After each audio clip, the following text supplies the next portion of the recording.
The Constitution of India, Preamble.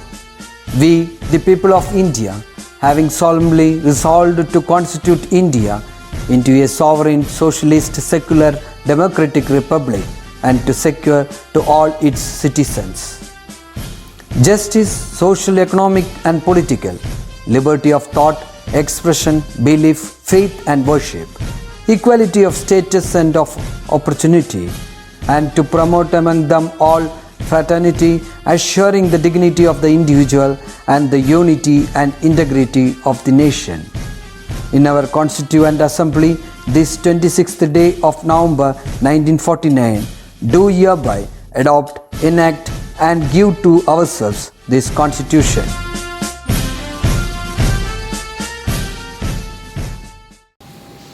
Happy morning, my dear children. Today's session I will begin with a short story. The story goes like this. A boy and a girl were playing together. The boy was having beautiful marble with him and the girl was having some sweets with her. The boy told the girl to exchange their things with each other. The girl agreed. The boy, he kept aside the beautiful marble and gave the rest of the marble to the girl.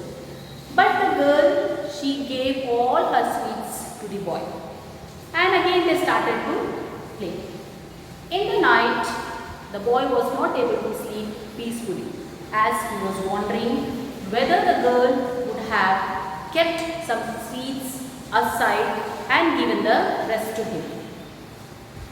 But the girl was able to sleep very peacefully at night.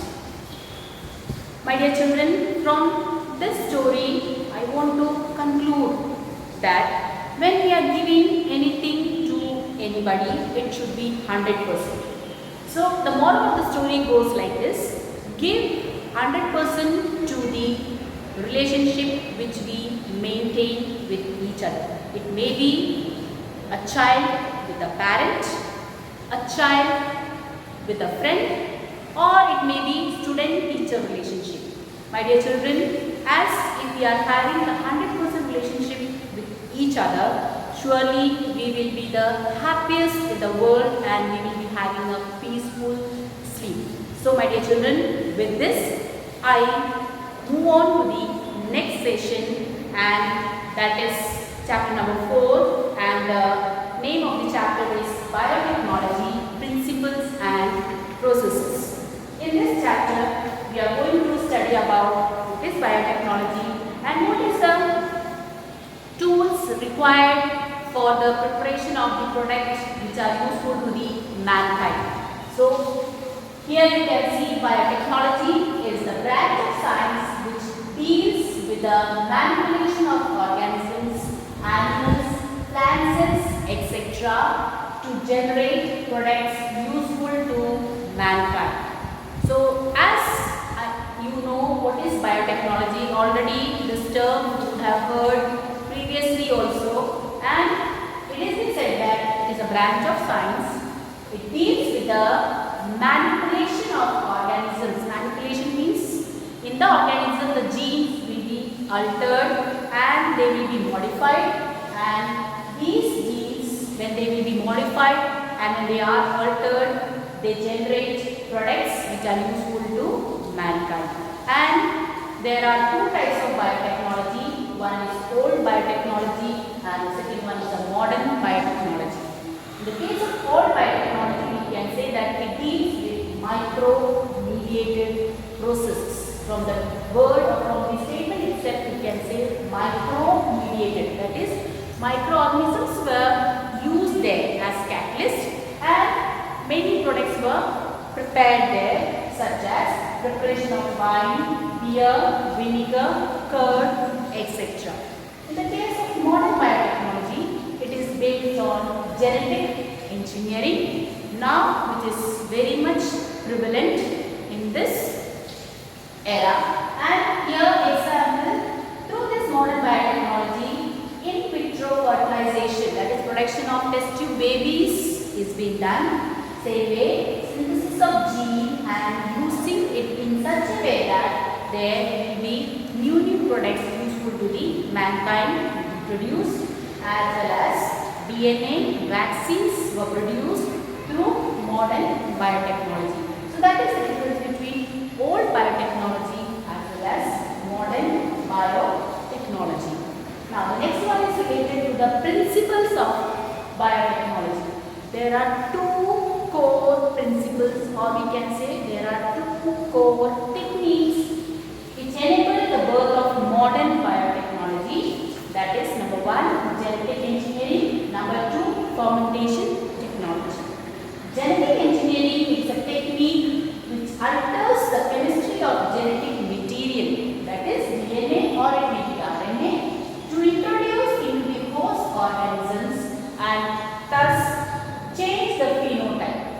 So in the case of genetic engineering, we can say it is a technique or it is a technology through which the genetic material, that is DNA or RNA, will be modified, and that modified DNA or RNA is introduced into the host organism, and due to which there will be a change in the physical appearance of the organism.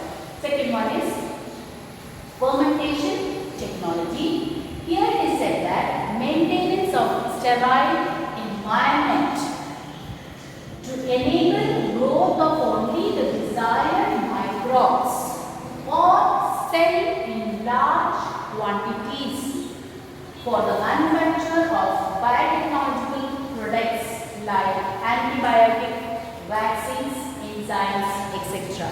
So when a sterile environment is maintained there in the laboratory, surely what will happen? Desired microbes will be able to grow very fastly, very nicely in large quantity, so that these microbes can be used for the manufacturing of biotechnological products such as vaccine, antibiotics, enzymes, etc. That is about the two core principles of biotechnology, which is very, very important. Next one is being said that genetic engineering, which includes creation of recombinant of DNA, gene cloning and gene transfer. Again I repeat, genetic engineering includes three steps. Number one, creation of recombinant DNA. Number two, gene cloning, and number three, gene transfer. That is, first recombinant DNA is created, and then that recombinant DNA will be cloned, and then the recombinant DNA will be transferred into the host organism so that biotechnological products can be produced. Next one, the first one is creation of recombinant DNA. Stanley Cohen and Herbert Boyer, these are the two scientists who constructed the recombinant DNA.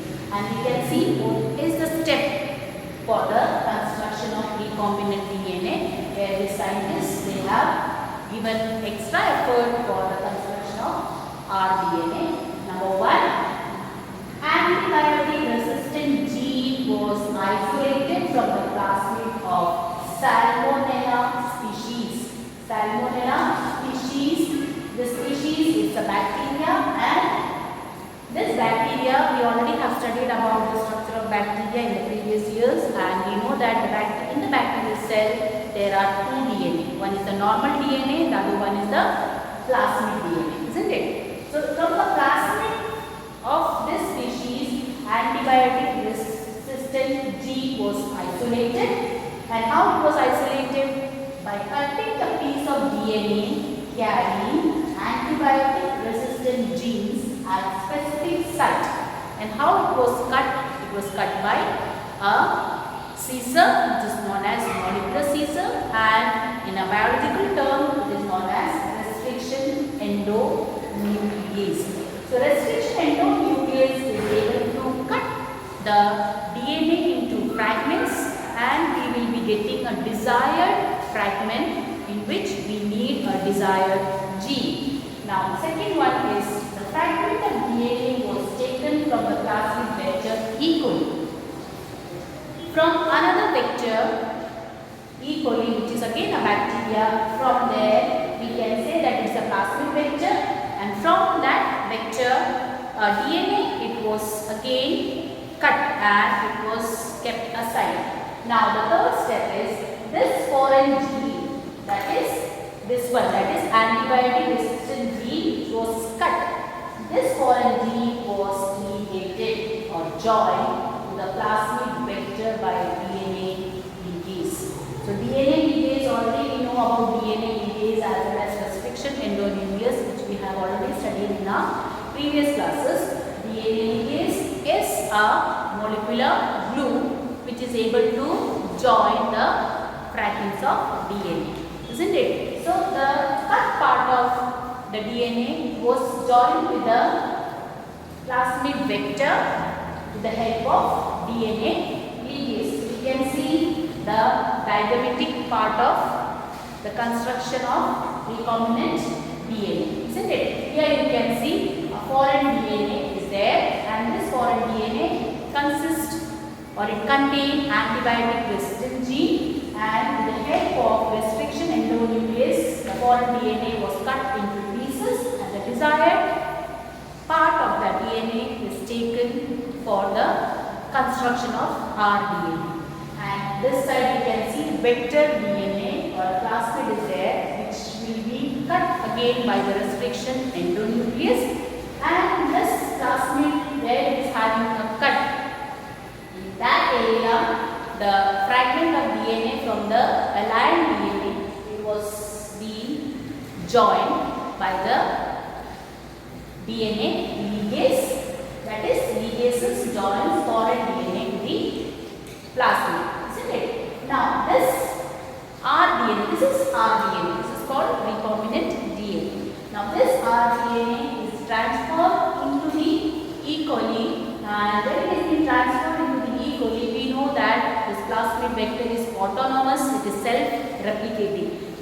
Once it enters into the bacterial cell, it starts to replicate and it starts to make copies of it. This is how we can say recombinant DNA technology started, and we can say that the two scientists, that is Stanley Cohen as well as Herbert Boyer, in this manner they constructed the recombinant DNA. I think, my dear children, you would have understood this part very nicely. It's very, very important. Now in that next step we can say that the joining of two DNA resulted in the creation of circular autonomously replicating rDNA or recombinant DNA, which I told you, this is that. Okay? Now the fourth step is this rDNA was transferred into the E. coli host, and the rDNA was replicated by using the host DNA polymerase enzyme and made multiple copies. So this is about the construction of rDNA. The next one is, there are three basic steps in the genetically modifying organisms. For genetically modifying organisms, there are three basic steps. Number one, identification of DNA with desirable gene. Just now we have seen, isn't it? In the DNA, which is the part where we need desired gene, that part we have to identify first. That is the first step. Number two, introduction of the identified DNA into the host. After the identification, the desired part where the gene is present, that will be then cut and it will be introduced into the vector and it will be joined, and that vector will be introduced into the host organism. And number three, maintenance of introduced DNA in the host and transfer of DNA to its progeny. So this will be maintained into the host, that is, it will be multiplied, multiple copies will be produced there, and later on the same process will be transferred to the progenies also. I think, my dear children, you would have understood about the creation of our DNA. Now number two is use of gene cloning. That is, after the multiple copies, what is being done? It is said that aligning piece of DNA, aligning means foreign piece of DNA, can replicate and multiply itself in the host. We know that when this foreign DNA is introduced into the plasmid will start to replicate and multiply by itself. This process is called gene cloning. And in a chromosome there is a specific DNA sequence. When we are taking the structure of chromosome, we can see there is a specific DNA sequence. There is a specific site for DNA sequencing, and that is called origin of replication or ORI, which is responsible for initiating replication. That means when a foreign DNA is inserted into the area of ORI, that foreign DNA, it will be joining with this DNA and it starts to replicate there itself. That is, this part is initiating the replication.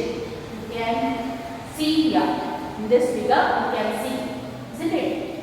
Region into which DNA can be inserted. This is the area where the DNA, that is the foreign DNA, can be inserted.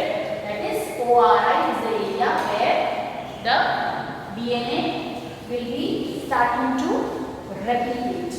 I think you have understood this part, my dear children, very clearly. Number 3, the third step is for multiplication of any aligned DNA, it needs to be the part of chromosome which has a specific sequence called ORI. If any foreign DNA has to multiply, that DNA should be the part of the chromosome where it is being inserted. Then only what will happen? The multiplication process will begin, isn't it? That is called, in the ORI area, the multiplication will begin. This is called as origin of replication, where the replication begins. So this is the use of gene cloning part, and next one is gene transfer. After gene cloning, the gene will be transferred into the host organism. The process of transfer of desired gene from one organism to another is called gene transfer. So I think you have understood about these 3 steps, isn't it? Now number 2 is tools of recombinant DNA technology. That is, for the production or construction of recombinant DNA, there are certain tools needed. And we can see which are those tools in detail. Number 1 is restriction enzymes. Number 2 is polymerase enzymes. Number 3, ligases. Number 4, vectors. Number 5, host organism or the cell in which it is introduced. First one is restriction enzymes. We can see what are restriction enzymes. Enzymes which cuts DNA at specific points into fragments containing identifiable genes are called restriction enzymes. Very easy, it's a very simple way of explanation. What is this being said, restriction enzyme? As I told you before, it is also known as molecular scissor, where what it is doing, it is cutting the DNA into fragments, and which part is needed there, where the desirable gene is present, that part we will be able to take very easily, isn't it? So what restriction enzyme is doing? Enzyme which cuts DNA at specific points. There are specific points in the structure of DNA where this enzyme will be working, and it will be cutting this DNA into fragments, and those fragments will be containing the identifiable genes which are needed for the further processing. These are also called biological scissors. The first restriction enzyme was named HINT2. This is very, very important, my dear children. Now we have to see the discovery of restriction enzyme. How the restriction enzyme was discovered. Here it has been said that it was discovered from the bacterium E. coli, and E. coli is able to protect itself with the help of a defense mechanism called restriction modification system. See, it has been said the bacterium E. coli is having a special feature, and the feature is that it protects itself. How it is protecting itself? By having a defense mechanism. Isn't it? It is having a defense mechanism in its cell, and it is able to protect because of that defense mechanism. And the name of the defense mechanism is restriction modification system. This system has two enzymes. This restriction modification system is having two enzymes. Number one is restriction enzyme, number two is modification enzymes. So restriction enzyme and modification enzyme together they are joining to form a system in the bacterial cell of E. coli, and they are forming that system as restriction modification system and protecting themselves. Isn't it? You can see what is happening. Restriction enzyme number one. This enzyme, as we discussed just now, identifies the introduced foreign DNA and cut into pieces. It restricts the propagation of foreign DNA. Isn't it? The propagation of DNA will be restricted, and it will be identifying, and it will be introducing the alien DNA, and it will be cutting it into pieces. Next one is modification of enzyme, that is modification enzyme, what we can say as methylase. This enzyme adds a methyl group to one or two bases within the sequence identified by restriction enzyme. Restriction enzyme is able to identify the sequences, isn't it? And in that sequences, the one or two bases are there where the enzyme will be adding methyl group to it. Now, by this method, bacteria are able to protect their own chromosomal DNA. So, when a methyl group is added to the one or two base within the sequence of DNA, what will happen?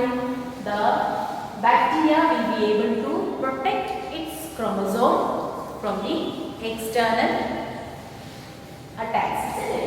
Now, it has been said that by this method, bacteria are able to protect their own chromosomal DNA from cleavage by restriction enzymes. What restriction enzyme is doing? It is able to cut the DNA into fragments. That is the work of restriction enzyme.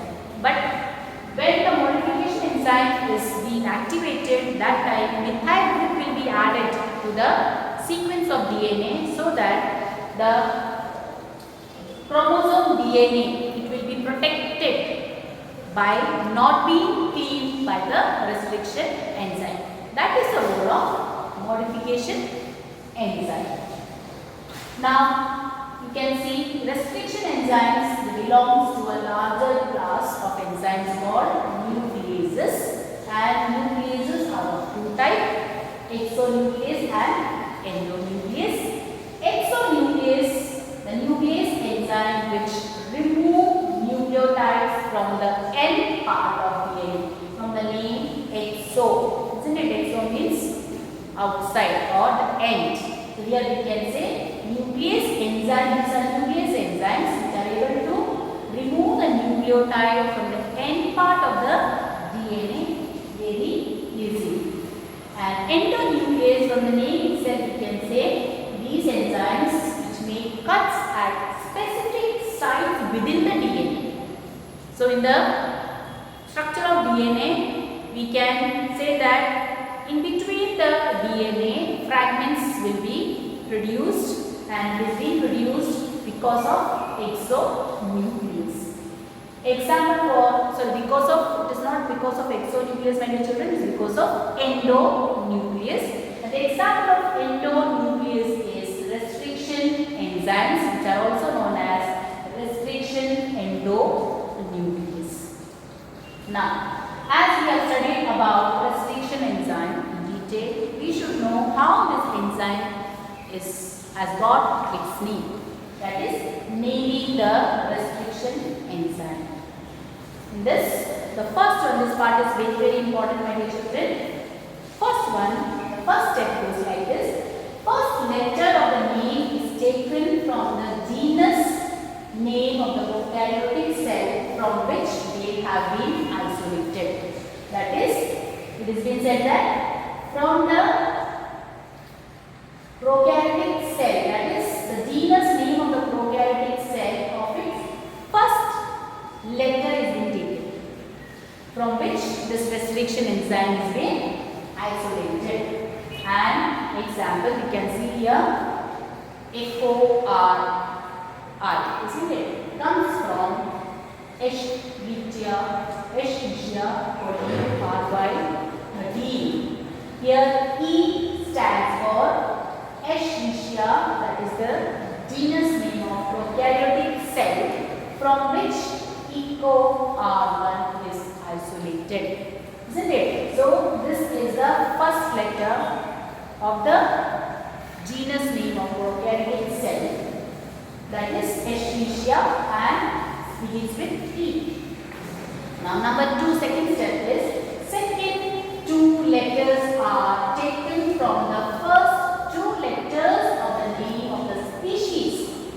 Here the species is coli, isn't it? In the coli, two letters are being taken, that is from the first two letters. So first two letters are CO, isn't it? CO.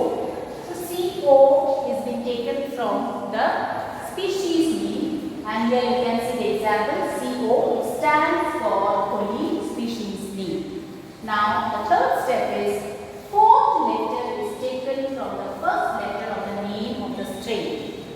Which strain it belongs? So from that strain, the first letter is being taken there for naming the restriction enzyme. Here you can see R. So R stands for RY13, name of the strain of the bacteria. So till here you would have understood, my dear children.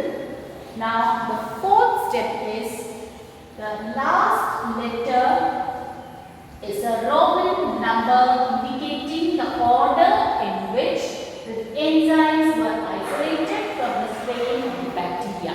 That is, you would have seen this one, isn't it? This one. This is the first order, isn't it? This first order is being the 4th point. It has been said that last letter in the Roman number indicating the order in which the enzymes were isolated from the strain of the bacteria. That is, this is number 1. It was the first endonuclease isolated from the strain of bacteria.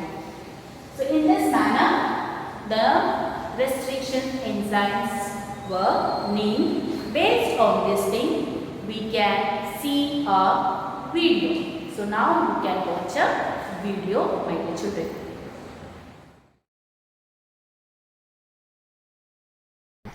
Restriction enzymes are enzymes that are capable of making cuts in a DNA molecule at specific sites called restriction sites or recognition sequences. The discovery of restriction enzymes by Nathans Arbour and Smith marked the beginning of recombinant DNA technology, and we will be discussing how this restriction enzyme is named. Let's take an example. This is the most often cited example, EcoR1, an restriction enzyme that is isolated from E. coli RY13 strain. The first letter E comes from the first letter of the genus name Escherichia, and second CO that comes from two letters of the species name coli. R is the first letter of strain from which the enzyme was isolated, that is the RY13, and 1 is a Roman numeral, that is the first enzyme isolated from this RY13 strain. And this is how restriction enzymes are named. Okay, dear children, I think you would have understood how to name restriction endonuclease, isn't it? Or restriction enzyme. Now we can move to the next topic, that is action of restriction endonuclease. How this restriction endonuclease they are working, we can see. Each restriction endonuclease recognize a specific palindromic nucleotide sequence in a DNA. When they are on to their action, first thing what they will do, they will recognize the specific palindromic nucleotide sequence in DNA. Now you may be wondering what is palindromic. Palindromic, it came from the word palindrome, and it is a group of letters that reads the same forward as well as backward. For example, Malayalam. Isn't it? In the case of Malayalam, we can read from forward as well as from the backward also we can read as such Malayalam.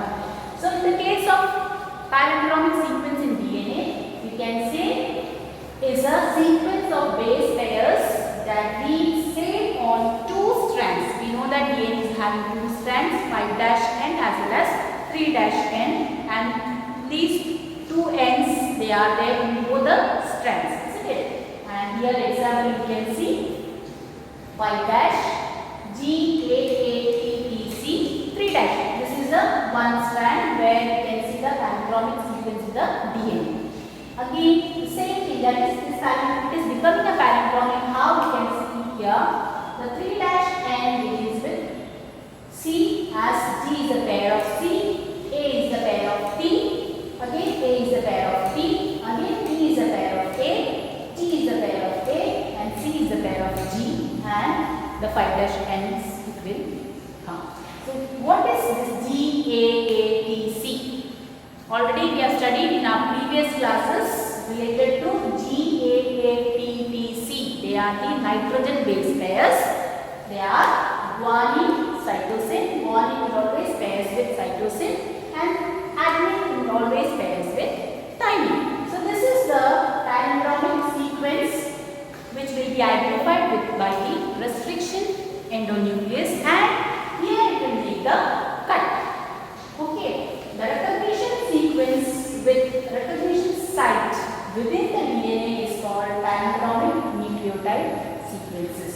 The recognition sequence with the recognition site within the DNA. In the DNA, this sequence is known as recognition sequence, and this is the recognition site where the restriction endonuclease will cut that site clearly. So that is about that part. Now next one is style of DNA cleavage. How DNA is being cut, or how it is being cut into fragments. There is also styles. That is, there are also ways or methods to cleave the DNA, or to fragment the DNA, or we can say to break the DNA. Restriction enzymes cut the strand of DNA a little away from the center of the palindrome sites, but between the same two bases on the opposite strands, isn't it? So where palindromic sequence is present, from that part restriction endonuclease will not cut, but little away from that part restriction endonuclease will cut and makes it into fragments or pieces. This forms single-stranded portions at the end. At the end, what will happen? A single-stranded portion we will be able to see there, and these single-stranded free ends are called sticky ends. Why they are known as sticky ends? Because it helps the enzyme DNA ligase in joining DNA fragments having the same kind of sticky ends. If the DNA sequence is not having a sticky end, what will happen? They will not be able to join the other part of the DNA fragments. Therefore, the sticky ends are needed there so that the another DNA fragments can be joined with this sticky end with the help of DNA ligase. So, based on this thing, my dear children, you can watch a video. So, here we go with the video. Steps in formation of recombinant DNA by action of restriction endonuclease enzyme. Restriction enzyme occurs naturally in certain bacteria and act as defense mechanism against virus. Each restriction enzyme cuts at a specific location, recognition site, where a particular sequence of nucleotides is found. The restriction enzyme E. coli has the following recognition site: GAATTC, CTTAAG. This means that E cori will only cut between G and A in this sequence. Step 1. A section of DNA with a recognition site for E cori is provided. Step 2. E cori cuts the DNA strand at the recognition site between G and A. Step 3. The DNA strand is fragmented. This produces DNA fragments with exposed nucleotides or sticky ends. Other restriction enzymes, for example HIND2, make a straight cut and produce DNA fragments with no exposed nucleotides. These fragments are called blunt ends. Sticky ends and blunt ends can be joined together by another DNA enzyme, ligase, in a process called ligation. DNA ligase is involved in the repair and replication of DNA. Ligases function to rejoin the DNA fragments in a process called ligation. The DNA fragments join together using the base pair ruling. The exposed nucleotides of a fragment of DNA are attracted by base pairing to another DNA fragment. The fragments are linked by the enzyme DNA ligase, which joins the fragments at their sugar phosphate backbones. If the DNA fragments are from different sources, recombinant DNA is produced. Okay, my dear children, I will explain in detail related to style of cleavage of DNA as you would have seen the video. So here we can again just recollect what was there in the video. Action of restriction enzyme.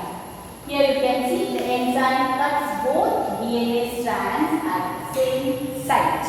Here you can see vector DNA is there having the anadromic sequence as GAA, TPC as well as CTTAA, CG, isn't it? Now here you can see the arrows. This is the arrow where the restriction enzyme is going to cut the DNA sequence, and here you can see a foreign DNA is also there. Here also an arrow is being present where the restriction enzyme is going to cut this DNA, and you can come to the next step. Here you can see when this restriction enzyme has made a cut on both the sides, you can see here a sticky end, that is this end is completely, it has gone, isn't it? You can see here only G is present there, but to the bottom G is not there, only CTTA is present there. So this end is called sticky end. In the same way we can see the foreign DNA, same thing has happened. Restriction enzyme has cut that part beautifully so that here also we can see sticky end. And these two sticky ends, now what is happening there? Both are being joined there with the help of DNA ligase, and you can see here recombinant DNA is formed there. So in this manner, a recombinant DNA is formed by having a cleavage in the DNA with the help of restriction endonuclease. The next one is separation and isolation of DNA fragments through a process called gel electrophoresis. Separation and isolation of DNA. In that, first we should know what is gel electrophoresis. Gel electrophoresis is a technique for separating DNA fragments based on their size under the influence of electric field. What it is said? It is a technique which is able to separate the DNA fragments. And how it is able to separate the DNA fragments? Based on size and under the influence of electric field, this technique is working. Now we can see the steps in gel electrophoresis. Number 1, sample of DNA is cut into fragments by restriction endonuclease. The DNA which is needed there for this process is being taken, and with the help of restriction endonuclease, the DNA is being cut into pieces. Second step, the fragment DNA being negatively charged can be separated by forcing them to move towards the anode under the